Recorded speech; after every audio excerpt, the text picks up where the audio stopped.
Hi, it's Tuesday morning. It's kind of late on Tuesday morning, but I've had a full plate this morning. Among those things, I've been out looking at the snow, and yes, it snowed in Las Vegas, and we don't get it often, so you have to enjoy it when it's here. In this series, something to think about. I've spent a lot of time talking about character development. Character development and challenge us to pursue the things that make us us. That's really what I'm talking about, who we are in the deepest part, deep within us. Talked about forgiveness and fairness, about respect and reliability and understanding, and about holding fast to those things so that they become intertwined pieces of who we are and who we want to become. The challenge is not to allow these just to become checks on a list, but to have them so ingrained in us that people will be attracted to our character. Today's word is an important word. Today's word is self-awareness, being self-aware, because an authentic leader reflects on all of their actions and decisions and examines their own strengths and their weaknesses without any bias.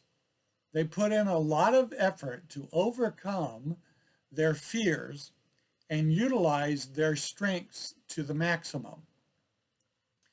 Self-awareness means, let me illustrate it this way, of awareness about noticing the stuff in the world. Self-awareness is noticing about the stuff of us. It's our ability to notice our feelings, our physical sensations, our reactions and habits, our behaviors, and our thoughts. People who are self-aware share these 5 traits in common.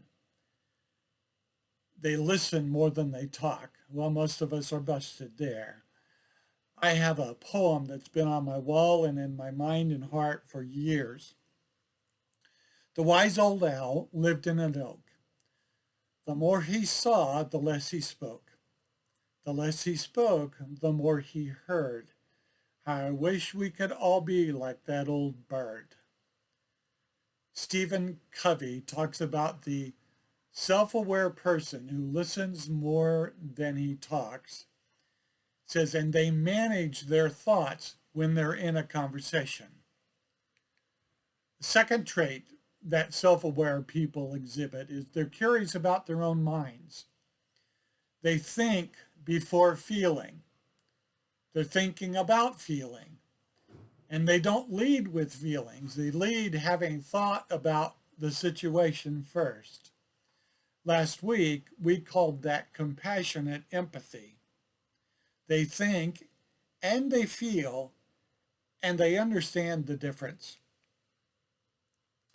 People who are self-aware are looking for emotional blind spots. A few months ago, I was having a discussion with a friend who was struggling with anger. And I said, so when you're going to get angry, can you feel it? Do you know when it's going to happen? Are you aware in that moment that that's the direction you're headed? And that friend said, yes, I know when that's happening. Then I asked the question that stunned him. So what keeps you from stopping it before it blows into full-blown anger? People who are self-aware look for emotional blind spots. Carl Jung said this, whoever looks outside dreams. Whoever looks inside awakens. People who are self-aware ask for feedback and they take it well. When someone comes to you and begins, are you aware that you, how do you react? Do you immediately start to get defensive? Or do you take a moment to think and become aware of the courage it takes to begin with that opening? Better, ask for feedback. Recently, I asked my wife a risky question. But I risked it for two reasons. One, I absolutely trust that she always has my best interest in mind, so that she will tell me things that I need to hear. And I know that when I ask an honest question, I will get an honest answer from her. Now, some of you are about to laugh. Here's the question I asked her. So, what's it like sitting across the table from me? Asking for feedback isn't rocket science, but it is scary. People who are self-aware ask for feedback and they take it well.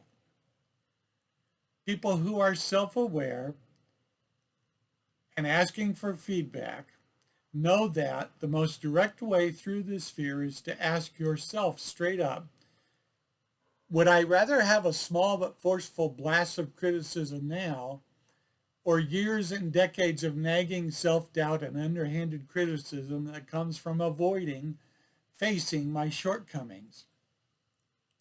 But even if you steel yourself and get ready and decide to ask for honest feedback, you have to be ready to take it well.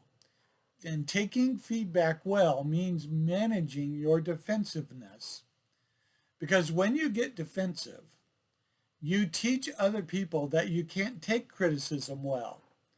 And this means that in the future, when there's a piece of feedback you really need, the people in your life are more likely to withhold that feedback or lie and say something to make you feel better because they're afraid of you getting defensive.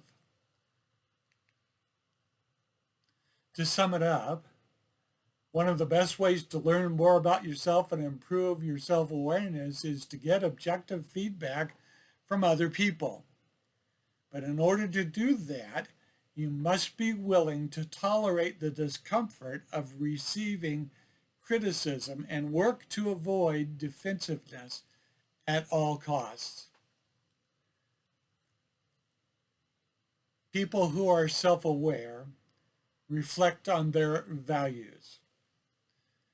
The line between genuine values and fake values can be surprisingly thin. And even when it's clear, often the gravity of immediate wants and desires is far stronger than that of long-term values and aspiration, all of which means it's essential to regularly clarify what we're really chasing after in our lives. Our values, lasting happiness and success requires self-awareness. If you aren't aware of the emotional baggage and blind spots holding you back, how can you hope to achieve your potential? Thankfully, self-awareness is a value and it's a skill that can be cultivated with practice and good habits. So the practices that lead to self-awareness: listen more than you talk. Be curious about your own mind. Look for your emotional blind spots. Ask for feedback regularly, frequently, and take it well. And take time to reflect on your values. An authentic leader reflects upon all of their actions and decisions and examines their own strengths and weaknesses without any bias. They put a lot of effort to overcome their fears and utilize their strengths to the maximum. Well, there's something to think about. In fact, it's a lot of things to think about. This has been something to think about. My name is Bill, and I love you, and I'm glad we're friends, and I'll see you next Tuesday.